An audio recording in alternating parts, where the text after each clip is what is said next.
First news বাংলার সংবাদে স্বাগত জানাচ্ছি। সাথে আছি আমি ইশরাত জাহান। ৬১ বছর ধরে ক্ষমতায় থাকা বাদ শাসন পতনের পর খোঁজ মিলছে সিরিয়ায় মাদক উৎপাদন কেন্দ্র এবং মজুদ স্থানগুলো।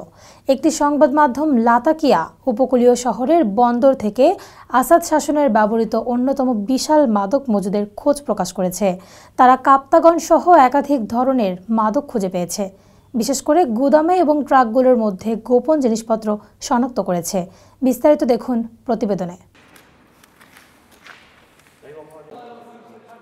নতুন প্রতিষ্ঠিত সরকারের নিরাপত্তা বাহিনী একটি সূত্রের ভিত্তিতে বন্দর এলাকার এক বৃহৎ গুদামে পৌঁছায়, যেখানে কাপ্তাগন উৎপাদন ও প্যাকেজিং করা হচ্ছিল।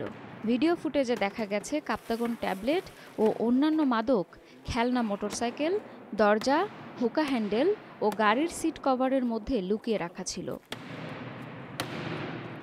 নিরাপত্তা বাহিনীর কমান্ডার আবু রায়ান জানিয়েছেন, গুদামটি বাশার আল আসাদের ভাই মাহের আল আসাদের অধীনে ছিল। মাদকগুলো পশ্চিম ও উপসাগরীয় দেশগুলোতে পাঠানোর জন্য প্যাকেটজাত করা হচ্ছিল।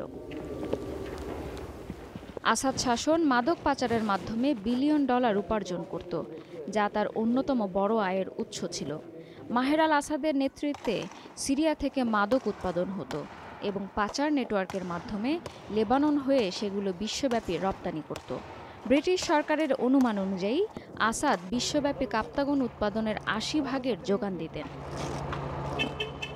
কাপ্তাগন ব্যবসার বার্ষিক মূল্য প্রায় ১০ বিলিয়ন মার্কিন ডলার। আসাদ পরিবার প্রতি বছর প্রায় ২.৪ বিলিয়ন মার্কিন ডলার লাভ করত এখান থেকেই। Desk report, first news Bangla.